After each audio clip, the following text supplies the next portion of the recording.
down like they won the game a million times.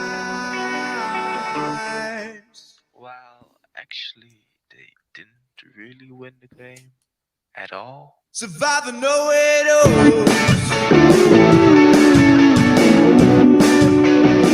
Survivor know it all.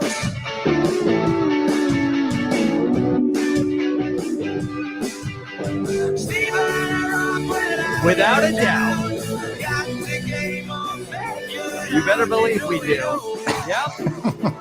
That's right. The Survivor Know-It-Alls. I wore my Know-It-Alls shirt. What the heck? Where did tonight. the shirt come? How many episodes? How many years do I have to You do don't this before I remember? get a shirt? Look, whatever merch you want, you can have. You don't remember? I think you don't remember when we made the shirts.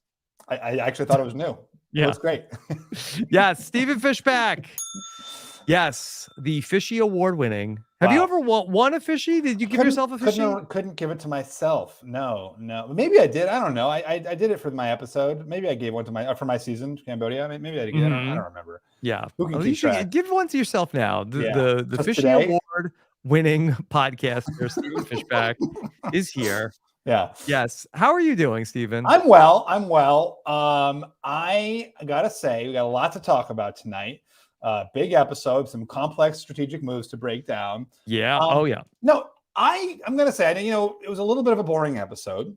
Not that much happened. How dare you? I'm gonna pivoting back. Yeah. I'm fine with it. I like an occasional boring episode of Survivor. It's like, I don't like it when there's like this need to just like make every episode seem crazy and action packed. Like, what's great about Survivor is when you let the game emerge naturally, when the players have some room to play. Sometimes that leads to a super boring episode. I'm okay with it. I would rather have the occasional boring episode, where we just see, okay, the person who we all think is getting voted off, that person gets voted off, than like have, 15 different things crammed into the episode in order to like make it, crazy. Yeah. Look, this was we'll talk about everything that went on. Not a ton of excitement so far on this episode, and I kind of feel like that on a season where I think that universally people love the cast. Like we love these players. Very fun. But I feel like in terms of like the action going on in terms of the game, it has been slow. Now I do expect things to pick up, and I expect especially post-merge, we will see some, really, wild machinations and really hard gameplay. But I do think, there was a reason why Survivor stopped going to the 3-tribe format so much. I mean, there was a period where, 28, 30, 30, 32, like we were doing a lot, and they kind of got away from it after a while because it can be a little repetitive. We've seen also now all three, 3 tribal councils, 3 times women are being voted out. We have like a real sort of focus on the strength in the challenges, which does seem to lead to more survivors voting women out of the game. I think I prefer the 2-tribe version of the game because I think that there are more moving parts, and sometimes you get an episode where there's not that much going on strategically, and that was tonight. Yeah, I hear you. I think that makes a lot of sense. You're right that with bigger tribes, probably I don't know the statistics, but it does make sense that they would not, focus in the, really stereotypical way on challenge performance. And, there's more division of labor in a bigger tribe. But also there would be more potential outcomes at the tribal. Right. Well, right. Absolutely. That's sort of where I'm going. And there was just very few options, tonight. There just weren't that many choices. So it was almost like NECA by default in a way where, she had underperformed at the challenges, but she also was really tight with Cody and Jesse. And it didn't feel like she really had, like, either they voted out Noelle, who was doing really well at the challenges, or NECA, who'd kind of, screwed the pooch twice. And they're like, okay, well, I guess this one. There wasn't that much thinking that went into it. You're right, because there were fewer people, and therefore fewer just kind of fewer variables. Right. And it was also a night where we got to see, okay, Noelle and Dwight were going to be on the bottom, and Noelle got, I guess also like kind of like anticlimactically got the advantage from going to Shipwheel Island, where James and Owen said basically, okay, you need it tonight, you take it. Okay. So then she comes back with a vote steal, and it's kind of like, all right, here we go. 5-person tribe. Noelle and Dwight are at the bottom, and we're going to see potentially Jesse's vote is going to get stolen and used against himself or Cody, or even maybe NECA's vote is going to get stolen. And okay, there's going to be some fireworks here tonight. And then kind of they got to the vote, and then I'm like, wait, Noelle, you forgot to steal a vote. Oh my God, you're gonna get voted out. And then it's like, no, everybody voted for NECA. But that's what I like about it, to be honest. It was like a very, very solid strategy, like not eventful strategy, but like good strategy, like that. Noelle got picked to go to what are we calling it? Party Rock Island. Mike Bloom had a name for it. That Peridium, I think, called it Risky Rock. We called it Card Shark Island. Party Rock. I liked Party Rock. Party Rock. Yeah, I saw someone tweeted that as Party Rock Island. Okay. Like the LMFAO song. Mm-hmm. Yes. Party Rock is on the island tonight. Okay. Anyway, the Wandos write themselves. Yeah. She got picked. She used social leverage, right? She said, okay, I'll be with you. I see this as a viable 3 if you let me take whatever it is that's offered to us. She gets the thing. She's got the power, and then she doesn't even need to use it. We don't know. Like, it's possible that she used the leverage of the power in order to kind of cement her place in the tribe. Like, hey, I've got this thing. Watch out. Or she just kind of made the case. Like, hey, and the other thing too is this is not. Is this a good call from Cody's perspective and from Jesse's perspective? I think it's a fine call, right? Maybe on a bigger tribe, you would say, hey, you need to keep that person who is going to be loyal to you throughout, who's going to be loyal at the merge. With these small tribes, you go right back to tribal council. You're potentially looking at another NECA Poots crew on the puzzle. And, suddenly like one of you is at risk. And I think that, it made a lot of sense. It also was like a moment for like them to come together as a 4, right? Because there was always a tension with Jesse and Dwight. And by the way, I last episode, I had criticized Dwight's play of that relationship with Jesse. And I thought he did pretty well this episode. I thought like the way that he used that to kind of build something with Noelle was very smart. For him to say like, hey, I still want to work with Jesse, but Noelle, you and I are now the twosome. I thought that was very good. I want to be a part of the majority of the tribe. I want to be a part of the group, but like this can be our bond. I thought that was very well played.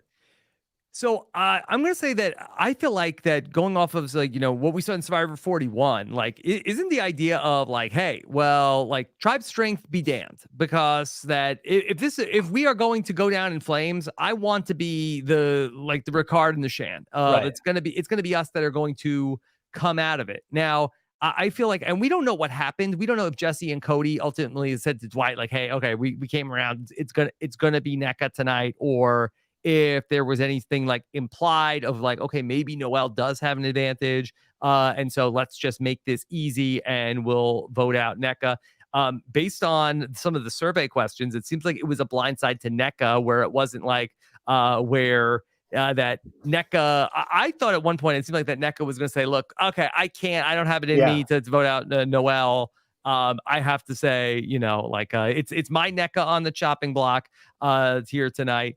And so but it didn't seem like that. She called it a blindside in her final word. So I guess that she thought it was going to be Noelle. She wrote down Noelle's name. So we don't know ultimately how that came down to it. But now if you're Jesse and you're with Cody, like, aren't you potentially facing a 2-2 tie, or are you so with convinced a vote steal? And she's got a vote steal, advantage, or some advantage. Even like okay, you believe her, she doesn't have anything. You're still looking at the prospect of a potential 2-2 tie at the next tribal council, where that had you kept NECA and voted out Noelle, Noelle was amazing all across the episode.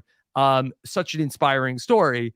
But if you send her out, I was like, okay, well, the next vote is going to be 3 against 1 to take Dwight out, as opposed to you are going into a potential 2-2 quagmire. Right. No, that's a really good point. That is a really good point. I do want to say, with respect to your, 41 comparison, I do not want to be the Ricard or the Shan. I want to be the Erica. And Erica was on the Blue Tribe, which had numbers, so she was, she didn't go in at that deficit. She went in with a bigger group. It's obviously, we've seen, the intentional not saying, right? We've seen a lot of, I do think it makes a lot of sense. You want to go to, I've gone to tribal council a few times on these 3 tribes. And I'm sure Blue will suffer for not having gone to tribal council at all. But, I think my guess is that each of those people, that Jesse has a pretty good sense of his place. My bet is Jesse knows that if there is another vote, that it's not going to be him on the line. I don't know if you think he'll flip and vote out Cody. I don't think that. Interesting. Yeah, I don't think that Cody necessarily has his finger as closely on the pulse, but I bet Jesse made this call knowing full well, hey, if there is another tribal council, it's not going to be me. Now, if there's 2 more, and but that's just I think that's you can't get that predict that far in the future. If we lose twice more, I mean, I don't know, maybe I just there's some logic there, but I think the better example than to go back and talk about with Survivor 41 and the tribe that Luvu that didn't go to tribal council, I think it's probably to look back to in season 42 and the tribe, the Marianne, Omer, Jonathan tribe, when they had a decision to make of, do we want to keep our ally Marianne in the game, or do we want to keep Mariah in the game? And they felt like that, Marianne, I think that it was probably a wash in terms of challenge strength, but that they ultimately decided to vote out the person who was more loyal to them in Mariah. And ultimately that team, now that tribe had Jonathan on it also, but they were able to avoid tribal council, and they were actually the tightest 4 going into the merge. I don't know. I think if it was me, I don't think I would have gotten rid of my ally here in that spot. She just had 2 really spectacular flubs, right? Last week, it looked like it was almost entirely on her, the flub, with not even, But don't put her. I know she's saying, "Oh, put me in the puzzle," but you don't have to put her on the puzzle. It's hard though, and it's oh, who's gonna be, and then someone's really insisting, and if someone's putting themselves on the line like that, then there is. I mean, I don't obviously believe you make a choice based on someone facing the consequences of their actions, but. This 2-1-2, she just had a spectacular flub of the puzzle where, they were way ahead and she totally cost them the victory. And I can see in that situation saying, hey, this person is not helping us. We have to make it to the merge, in order to win the game. And this person is potentially keeping it, we're performing really well. That tribe is performing really well until they get to the NECA portions of it, and so I think they have I think they can reasonably think, okay, we are going to be, we're going to be okay, in the challenges to come if we stick together as a foursome. So it's I hear you.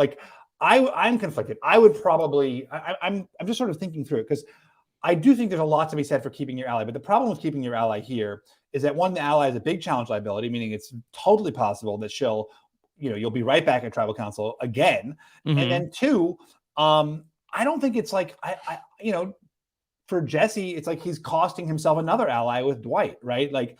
He's got this relationship with Dwight. He saw them as a twosome. They did some damage to their island marriage when he voted out Justine. I don't think it's crazy for Jesse to want to pivot back and say, our island marriage going strong, 10 years, very few times sleeping on the couch. But I don't think it's crazy for him to try to pivot back and then build trust and say, hey, it was this one person. Now we're all together. Now I've got relationships with everybody, from Jesse's perspective. And it's so hard to talk about it from the tribe's perspective, but from Jesse's perspective, I don't think this is that bad a move. And the other thing too is Cody and NECA were a really tight pair, and they were a tighter pair than Jesse was with either of them. So for Jesse to get rid of NECA, gives him a one-on-one with Cody. He's got a one-on-one with Dwight. It almost in some ways solidifies his position in the tribe. So I want to talk about going back to Party Rock. Okay. So James and Owen both kind of punt on the idea of we are going to like try to risk our vote immediately. Say, okay, you're going to tribal council. You need this. We don't want to lose our vote. You take the thing. You take the thing tonight because Noelle implied I'm going to take the advantage and I'm going to use it to get a big target out of the game. Yeah. Now, all right, let's bring in the Vessi tribe. Okay, who you got? And when are the guys gonna feel like that was the big target? Yeah, I mean, I think it's like more that they didn't need it. I mean, really, for both of them, they probably thought it was well worth having their own vote. I mean, Owen has got to think like, hey, this is a pretty fractious tribe. Like, I do want my vote. Mm-hmm. James may feel the same way. We know less about the dynamics there, but for someone to say, hey, I need this. If you give it to me, we will be a tight 3 at the merge, or if you don't give it to me, if you compete with me for it, you might not get anything out of it and I'll be mad at you. Like, that's a pretty straightforward, that's a calculation. How do you feel about this? This is something that I have been asked about since we first saw Party Rock happening in episode 1. We don't like Party Rock. We can call it something. We can go. It's okay. I mean, I think we're still about Party Rock. We're trying. I'm trying it on. Yeah. Okay. All right. So we saw that Gabler got a advantage where he's going to have an immunity idol for 2 tribal councils. More on that to come. Okay. We saw where Noelle she was the only person that risked her vote. She got a vote steal. Yeah. Do you think do you get a different advantage based on how is it that there is a different advantage based on which time you go to Shipwheel Island? Is there a different advantage based on how many people risk their vote? Or based on, you're like, what the tribe dynamics are? I mean, that vote steal looked very well timed. That looked like a very well timed spot for the vote steal. I gotta say, it could be, they think, I mean, honestly, like, would that bother you if they were giving you an advantage based on what what you needed most at that moment, like a Hunger Games kind of thing where like they send you a targeted thing? I think that there have been survivors that have suspected, especially going back into season 39. I think that there were people and some people that might have been that gotten burned at certain points during the season that might have suspected, like, boy, the perfect thing came up at the perfect time for players when they went to the Island of the Idols. I don't remember season 39. So, yeah. Yeah. This is one of the parts that was okay to remember. Yeah. So I don't know. I don't know if it's like I think that the official word is like that. No, everything is preordained before you get the season starts. But sometimes like things happen. Like, boy, that was really like the perfect tool that was showed up. But maybe we're all just living in a simulation also. That could be. That's a very good point. In multiple universes, like we just happen to be in the universe where that happened, but in 1,000 other universes, it's a different advantage, and that's so yeah. So interesting. I want to talk about what's going on at the other tribes. I do want to say a couple of things about how I want to thank all of our new subscribers here at the start of the season. I had said at the start of season 43, and the start of our podcast, that we were going to donate $2 to the Boys and Girls Club of America for each new subscriber. And I am happy to announce that we have raised $1,298 for the Boys and Girls Club of America. I'll round it up to $1,300. I'm feeling crazy. Wow. Okay. Just one more subscriber could have done it. Yep. Okay. Yeah. No need. All right.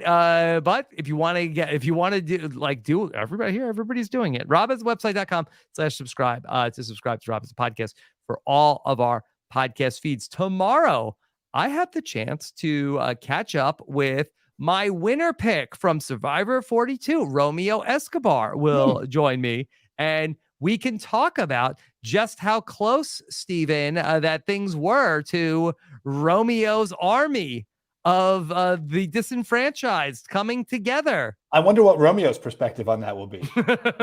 Will he think it was about to happen? Yeah, so I'm very excited.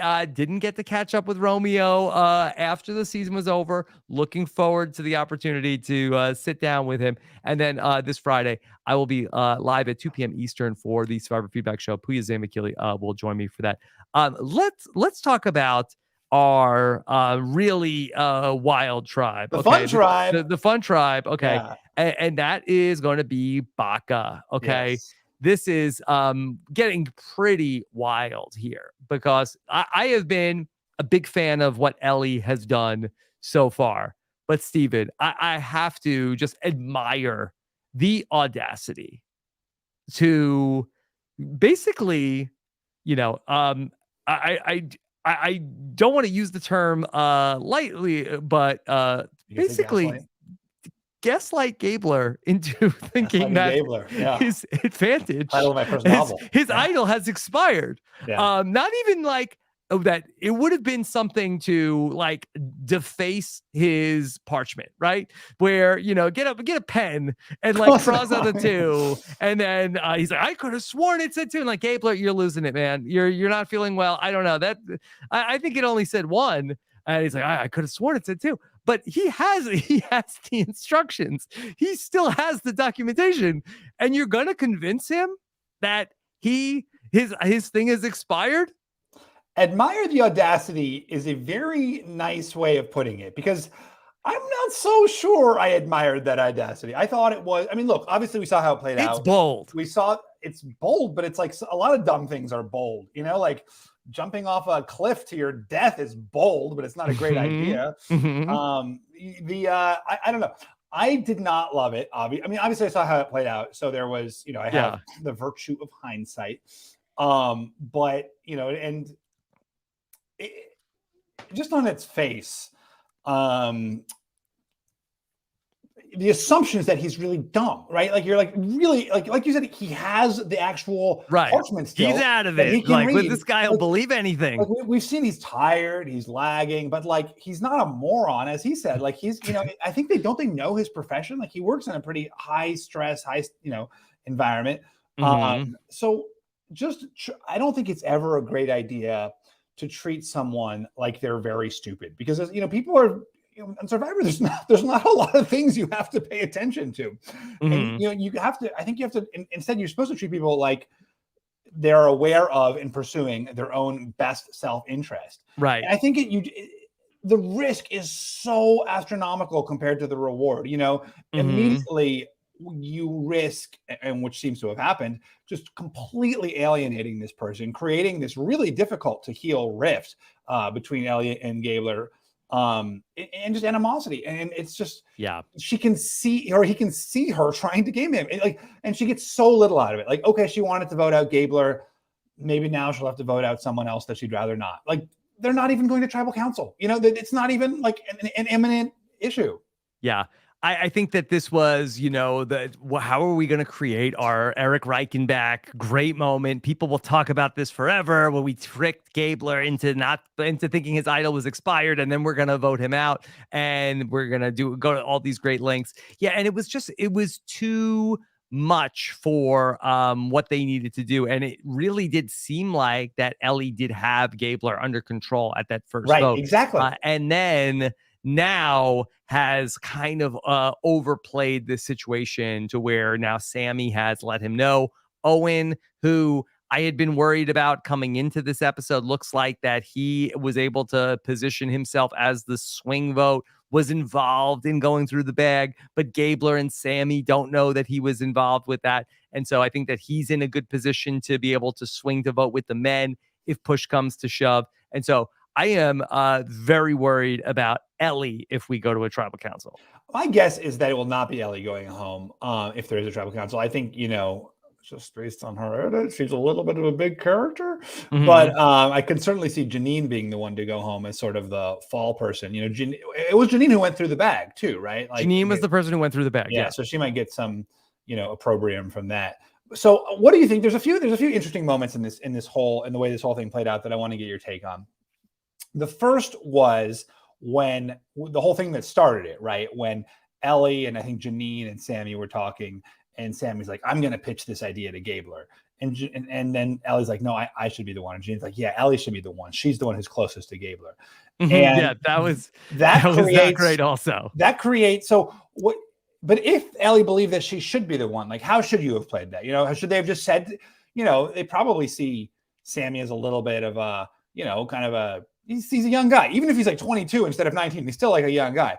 Maybe they think like, hey, I can finesse this better than he can. Obviously, what that does is end up alienating him and making him want to go off and, you know, blow up the plan. But what do you think a better way of handling this would have been? It's difficult because that they also, like, while they insulted Gabler's intelligence, I think that they also offended Sammy, where it's like basically like, let the grown-ups handle this, okay? Where, you know, that Sammy, who I think is kind of self-conscious about this, he's 19. He's like, hey, they think I'm just a kid, but I'm actually, you know, I'm telling people I'm 22. I should be like a equal part of this tribe. Don't tell me that you have a better or you think that she has a better relationship with him than I do. I'll show you. And that sort of like drove him, I felt like, to tell him about what was going on, because they were like, had they included him more in what they were doing, like maybe he would feel like he was part of it. Yeah, like they could have said, let's do it together, or like you talk to him and I'll talk to him, or we can sit him down together and have a conversation. Or right. I think you're right that like taking it all onto herself, then, you know, I'm the hero. This is my hero moment. This is like, I'm the one with all the great relationships. It's not great. Like even if Sammy didn't, you know, get so offended by it and that he wanted to blow up the whole thing, it's still, you know, puts herself out there as, you know, too much. Too much. Okay. The other question, and the other moment was when, you know, Sammy goes to Gabler and says, you know, hey, this happened. You know, Ellie's, you know, planning on trying to fool you about this. Then he also tells Owen that he said that. And I was curious what you thought about that, because it ends up not blowing up, but I could very well see a world where Owen then goes back to Ellie and is like, Sammy sold out the whole plan. Yeah. I think that Owen still has that in his pocket. And I think he still can do that. I think Owen is very comfortable of like seeing, like he truly is in the middle. I mean, I think that he could go with Ellie and Janine still and see which direction they want to go. And then ultimately, like, he could still work with the guys. So I think that he's going to just play this out and get a little bit more information. But do you think it was a mistake for Sammy to bring him in and say, like, you know, into that conversation he was having with Gabler? Well, I think that Sammy, you've seen him like talk about in the last episode of trying to get the guys together. And I think that he feels like, okay, this is going to be the missing piece of like, okay, this is, if Owen is on the fence, this is going to definitely bring him over to our side. And we're, you know, the three of us are working together. You know, it's a tribe of five. So, you know, Sammy is like, he needs Owen if they're going to like make a move against Janine and Ellie. Yeah. Yeah. And then we see Ellie and Janine, you know, like chuckling to themselves about how well it's going to work the wool over Gabler's eyes. I thought Gabler played that very well. Oh, I want to, you know, this to be a memento for my daughter, and I don't want to. Well, look, and he said, like, I forget exactly the wording he used, but like, hey, I'll play, you know, my part of that. They're going to think that, you know, I am somebody. I think he said I'm the hillbilly. That I'm going to, you know, play that part. And look, you know, all too well. Very savvy, the hillbillies. They can be very clever. Yeah, but wasn't that like something like one of JT's like greatest strengths? Yeah, so just like the aw shucks and yeah. And I played with Big Tom, who, you know, it was like hey, I don't know anything. Like you know, it can be very disarming where people think Keith Nail. Yeah, Russell Hance. Like, yeah. You know, I think there's a lot of times where people sleep on players that they tend to think like, okay, well, all right, I'm smarter than this person, and then ultimately, like, and they'll play it up. Yeah, they'll play into it. Yeah, and I think that's the problem. Like all of those people, you know, and I made a joke about Keith, but like he was very savvy about the game. He was not, you know, I don't know. He's no Rob Cesternino, but he was a great Keith Nail. And I just think like treating someone like they're dumb is never a good idea. Like treating someone like they can't figure, because people also, especially like dumb people, are so sensitive to being dumb, you know, like you shouldn't treat anyone like they're dumb. You shouldn't expect that anyone doesn't have a great sense of their own self-interest in a game like Survivor. But especially dumb people. Don't treat the dumb people like they're dumb, because they're the ones who will get most hurt by that. Yeah. And I'm pretty sure it's one of the 49 laws of Survivor that we talked about once upon a time. Like play the fool, right? Yeah. Okay. All right. I thought it was Steven, play the flute. Oh, play the fool. yes. Yeah. No, it's different. It's similar. Okay. Let's talk about Coco tribe. And this was really, Carla's story. Carla, is a great narrator, gave great like facial reactions through the whole thing. I would say that this would have been like a standalone. I think that this would have been really spectacular. But I do feel a little bit like we just saw this. Yeah, it's a few people were saying online, why didn't they have different advantages? I was hoping they would. I really thought they would. I've been so wrong about everything this season, by the way. I'm just gonna I want like a clip of it. I've been so wrong about everything. I've been so wrong. And don't watch the video where I said what to expect from this episode 3 that I've been making. I've been making like short previews like the day of Survivor or the night before about what I expect. And I was just like, basically, I need to delete it. Yeah. Take it down. Take it off the internet. No shame in trying to purge your bad. I don't think I got one thing right. I think yeah. Anyway, but yeah, so like great job by Carla. And so, she's back at it, getting the beads. I would have thought that getting the beads was very difficult to do, but we see the survivors 2 for 2 on getting the beads. Yeah. I think there's some people who would not give their beads. I've had some friends texted, and I don't want to reveal names, like, hey, I would not be giving my beads. I wanted my beads. To anybody. They want, people are very possessive. You get so few things, and like you're all like, oh, this is going to go on my Survivor wall. And people are very possessive of those little mementos. I was very surprised that they also, a few of them, they just gave up the beat for like an earring. Yeah, I don't know. People seem so excited to get an earring. I was like, these diamond earrings? What's so special about the earrings? But so great job by Carla. I did think it was very interesting that she put the Beware advantage back. I thought that we've never seen anybody do that yet. Jeannie did that. I think she went and got like Ricard and Shan and alerted them. But it was very interesting to see Carla have that dilemma, and then she talks to James, and then she goes out and goes after it, and ultimately is able to get the Beware advantage. So Carla, she now has a hidden immunity idol. I am feeling still like Coco is probably not going to go to Tribal Council. I thought that maybe this might be the week that we see them more, but no. I'm feeling like it's going to be trading off Vessi and Baka here in the pre-merge. Yeah, because I have no idea if they did go to Tribal Council, who would be the one. Like, there's no sense of, really what that. We've gotten only a very loose sketch of what that tribe's dynamics are, and so I don't think typically they'll really kind of paint, like as we do with Baka, right? We what the drama is going to be if they go to Tribal Council. No idea. I mean, we kind of know the rough outline of alliances, but don't really have a sense of what the drama is going to be if they go. So I agree with you. I think they're going to go deep, or they're going to at least go a couple episodes without that being the case. We are going to get to your questions. So if you have them, post them in the chat. We will bring them up in just a moment. But Stephen, let me talk here for the first time on the Survivor Know-It-Alls about something coming up here in just a couple of weeks. Of course, the Rob is a Podcast patrons were the first to know, but we just made available to all listeners of Rob is a Podcast. Tickets are available for RHAP Live. Wow. I am going to be on Wednesday night, November 2nd. Look at this at the National Press Club. Wow. How about that? Right across from the White House. Wow. In Washington, D.C. Washington, D.C. You're doing this on my doorstep. Mm-hmm. I mean, I'm not going to go. Mm-hmm. And yet, this is like insulting. You're trolling me. I think this is a troll of me. Yeah. Well, look, Stephen, somebody's got to hold down the Know-It-Alls live on. Yeah. Maybe I'll like step outside and be able to hear all the fun you're having. I'll be out there with the DC glitterati. An insult. Yeah. I'm gonna do. Just wait, Rob. I'm coming to your hometown. I'm coming to North Carolina. I'm gonna do something very fun. Okay. Very without fun. me? Without me? Yeah. Okay. All right. Well, we have a very fun lineup planned of survivors that will be in attendance. We're going to be at the National Press Club, so it is pretty cool that they are slumming it and having a Survivor podcast there from the National Press Club.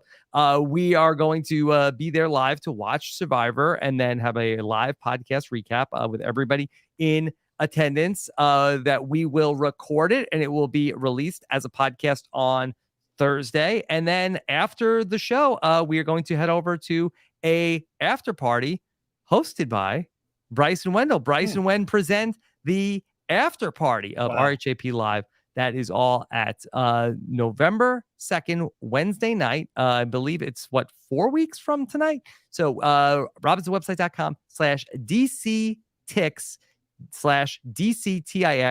Tickets are still available for the time being. Okay. And I, on November 2nd, will be holding a huge rager at Rob Cesternino's house. He will be out of town. Mhm. So anyone who wants to trash someone's home, trash the podcast studio, just like go crazy in Rob's house. Listen. Just because I'm going to be at the Capitol doesn't mean you have to have an insurrection. Okay. Calm down. Okay. I'm just saying my vote was not counted. Yeah. There was a vote steal tonight. It was a vote steal. And you were the first person to have the vote steal. Yeah. And we don't even have to talk about what you stole. Okay. All right. Very so there's a lot that goes into that. A lot is missed in discussion of that move. Yeah. All right. Let's start to take some questions from the listeners of Rob is a Podcast. All right, Stephen, you're the expert here. Josh Green wants to know, will Noel use the steal a vote properly? Again, this is a very misused term. Call it. I mean, I think everyone who's had the vote steal has used it properly from a certain perspective.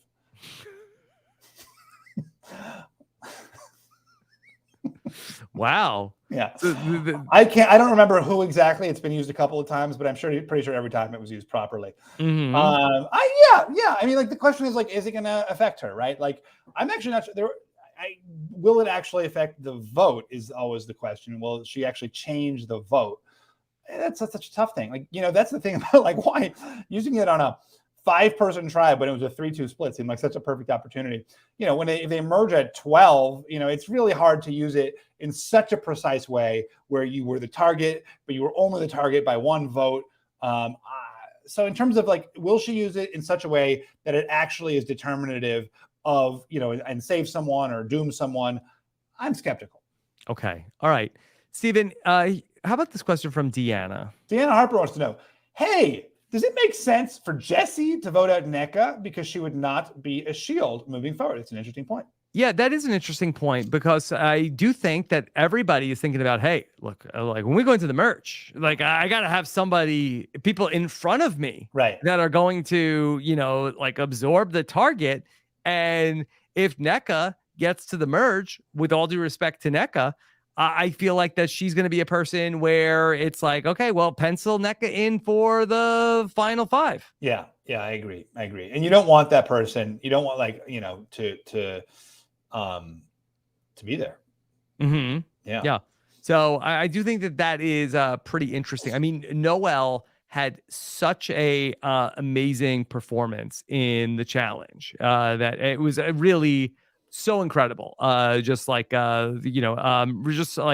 really came through on the show. I kind of feel like the other players are going to be really that's a great point. They're not going to let her get to the finals. I mean, they're not going to let. And so, and in some ways, that's exactly the kind of person you want, is someone who nobody's going to want to sit next to at the end. Mm-hmm. I mean, and she's great in the confessionals. I mean, Noel is just fantastic on this show. I feel like that Noel, I think, is one of the huge stars of the show. Yeah. Okay. All right. How about a question? Let's see. Doc says, Jeff said after the votes that someone could play an advantage or an idol. Was that foreshadowing for certain advantages this season? Aren't advantages usually played before the vote? So that I believe Jeff started saying that last season. That's interesting. I don't know if there was ever an advantage that came up where somebody was able to play it. Maybe you could still play the steal and advantage after the votes are cast. And then get someone's idol and then steal the. That's interesting. Yeah, I'm not sure. Like, if I wanted to do like the knowledge is power, could you do knowledge is power? Yeah, I don't know. That's interesting. Like, I mean, at some point, somebody's taking an idol out of their pocket. Like, do you have an idol? Like, I guess like I don't know what the cutoff is. Yeah. Okay, we don't have we don't have the paper like Gabler. Maybe you could change the rules on us. Okay, Yeah. All right.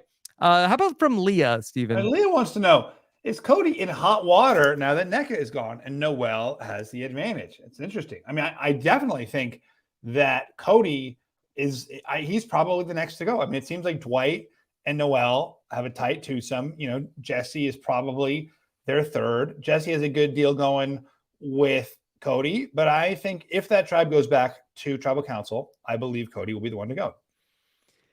Yeah, I mean, this is kind of a tough spot for Jesse because I feel like that if he is in a twosome with, like, I feel like is Dwight in a twosome with Noel or with Jesse, who Both. You know that they talked about like the island wife and sleeping on the couch. But if it came down to if the last three was the last three was Jesse, Noel, and Dwight, who's Dwight picking? Right, we don't know, and obviously, you know, maybe Jesse will think it's him, and Noel will think it's her, and that's the position you want to be in if you're Dwight. Again, I think Dwight has played this, and Noel's still Jesse's vote, so it won't matter. Yeah. So, this is a question from Julia that's interesting. What do we make of Cody not wearing the hat? Can we intuit anything about how the hat idol will work? Do you think that the hat idol has been disassembled? Oh, I hope not. I got to assume the hat idol is still intact. Okay. So we didn't see it. Yeah. Did he just feel so confident at tribal council he didn't bring it? That's interesting. Maybe. I kind of feel like that once you wear your crazy hat to a tribal council, I think you got to keep coming and bringing it back. His bag? Yeah, he could probably do it in his bag, right? It's going to crush the hat, no? It is true that you want to always have, you got your like tribal council outfit. When you go to tribal council, everyone kind of like gets their gear together and gets, gussied up. Mm-hmm. I don't know. That's a great observation. Okay. All right. Let me see if there's anything else that we haven't discussed yet tonight. Somebody is asking, okay. Who do we think is the next to go from each tribe, Stephen? That's fun. So we said Cody from Vessi. I think Janine from Baka. You maybe think Ellie? No, I mean, I think that Janine would be the more likely person to go. So, I do think, especially if they're going to be factoring in tribe strength also. I mean, Baka has been on a roll, but Janine did struggle in the first challenge. So I could see it as a way. I just feel like that Ellie, up until tonight, had been in such a position of strength. It was hard for me to see a scenario where her ally was going to be the one to go home. Yeah. But I could see it now. And for Coco, I really have no idea. I mean, it's so hard. I mean, I could see a case for James as being outside the Lindsay, Cassidy, Carla alliance, or he's part of that, but he's the fourth. And then you've got Gio and Ryan, who are a pair. You could see it being Ryan, although that would seem like an insane choice if it wasn't right at the merge. He's such an anchor for that team. I don't really see it being Gio. I mean, maybe like there's a world where it's Lindsay because she was too aggressive and trying. I mean, we just have no clue. You could speculate. The one person we know it's not going to be is Carla. I thought it was wild, Stephen, that it's like, okay, it's James's birthday. James, what do you want to do today? Like, well, I think I'm going to go look for the idol. And I was like, oh my God, did he say that in front of everybody? Well, what's funny was like, he said, oh, I'm going to go exploring. And I was like, yeah, that's cool. Like, you're on Survivor, like go out in the jungle, see what's out there. And he's like, I'm going to look for the idol. And everyone was like, okay, maybe it would be James, actually. What would have happened to you if back in Survivor Second Chances, you told this tribe, hey, I think we're gonna go look for the idol today? There were a lot of very low-pitched grumbling from Andrew Savage, I'll tell you that. Okay. All right. So anything else tonight? I think we a lot happened in this episode, but we seem to have hit most of it. We were texting before. It's like, boy, it's going to be a quick podcast tonight, but look at us. I said, Rob, let's try to make it. Let's go for the record. We got a very slim episode. Let's go for the 4-hour record. Did we make it? No, whatever not it is, quite. 6-hour record now. Yeah, not quite. This is tough, Rob, that now everyone wants the length record. And for you, I mean, just in terms of like scheduling your life. Yeah, I don't know. Like I'm not competitive about podcast length. I'm about efficiency. Yeah, right. You want to get as much information in as little time. People have a lot of podcasts to get to. Yeah. Okay. All right. That's been my feedback. I like once upon a time, people used to appreciate long podcasts. Now, people appreciate short podcasts. Well, the scope is different. Yeah, it's true. People's lives are different. There's a lot more out there. Like, oh my God. Like, thank you. But like, also, a long podcast used to be like 90 minutes. Now it's 6 hours. Yeah, some of them are. Some of them are. Yeah. Okay. All right. Let's talk about what else is coming up. Of course, that we've got a ton of podcasts coming your way in our Survivor podcast feed. Okay. Well, cross the know-it-alls off your list. You already listened to that one. I'll have an exit interview with NECA tomorrow. And then I told you Romeo Escobar is going to be on the Survivor recap show. Puya will join me for the Survivor feedback show. But then over on the Survivor podcast feed, be sure to check out the B&B Shannon Gus on Survivor Global, why NECA lost, the Stock Watch, and of course the Survivor News edition of the Purple Pants podcast. That's all at robisawebsite.com/Survivor feed. Stephen, tonight on CBS, it's the reality marathon. 3 big shows. The Amazing Race is just kicked off tonight. It's a mega leg. And so the Amazing Race teams are going to be headed to Italy. I will have a recap of that in the morning with Mike Bloom and Jessica Leese. Then we will talk with Stephen, another big CBS reality premiere, The Real Love Boat. Wow. How about that, Stephen? Yes. Very exciting. Now, people have been asking for us to look at The Real Love Boat. From the time it was announced, they said, boy, this sounds like the kind of show that Rob and Jenny would cover. But then some people said, wait, hold on. Are those hot dummies on the Love Boat? Should Kirsten be on that? And I said, why not? Everybody get on the boat. We're talking about the premiere of The Real Love Boat, which aired earlier tonight. Looking forward to catching up with Jerry O'Connell and Rebecca Romaine as they set sail on The Real Love Boat. Podcast recap coming tomorrow. Wow, have fun. Yeah. Stephen, did you catch any of Claim to Fame this summer? I saw people tweeting about it. It seemed like people Very fun actually show. liked it. Yeah. Yeah, it was a really fun show. It was sometimes we watch shows because they're terrible, and sometimes we watch shows because they're good. And this was a show that was good.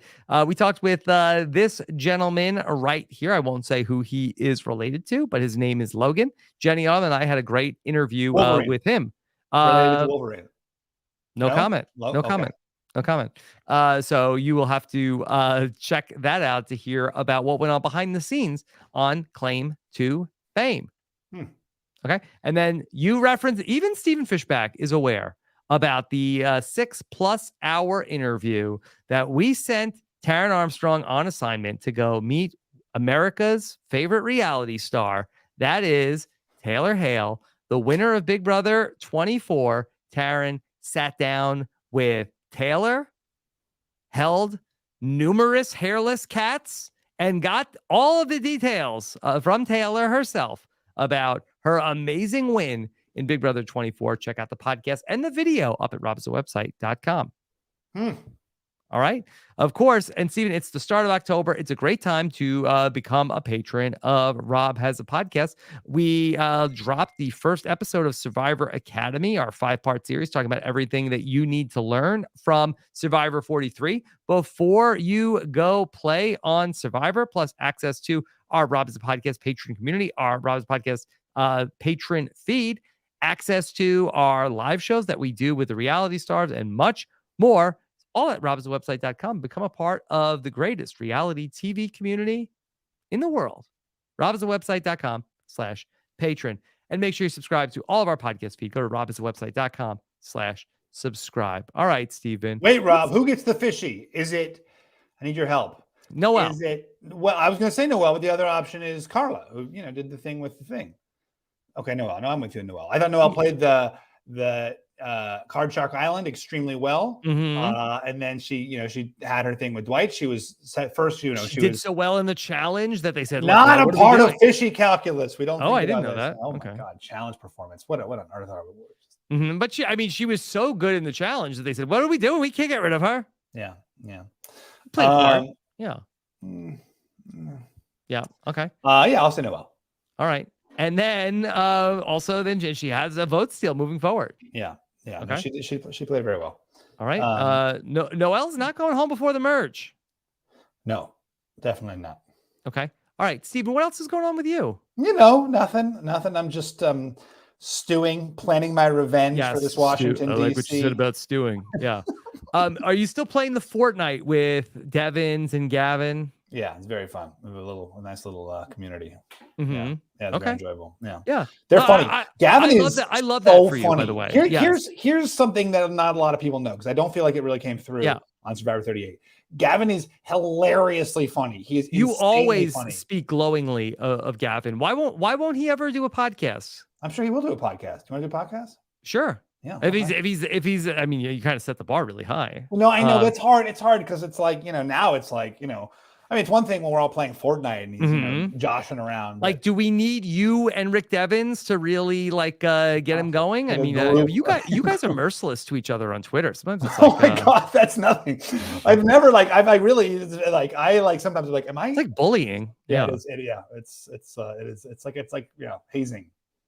Yeah. Well, I would love to hear it. So hope we can do it one day. Anyway, follow Stephen Fishbach on Twitter and everywhere else. And Stephen, anything else you want to tell people about? No, it's just a pleasure to be here. I love chatting with you, Rob. It's like a fine episode of Survivor. It's good. It's good. It's like the pizza thing. It's great. It's even a boring episode of Survivor. Yeah, we get together and we get to have our fun. We talk about it. There's the community is here virtually. I love it. Yeah, it's great. Okay. All right. Thank you so much for joining us here tonight. I'll be back with Exit Interviews and Romeo coming up on Thursday and The Real Love Boat and The Amazing Race. So very jam-packed Thursday coming up on Robin's podcast. Take care, everybody. Have a good one. Bye.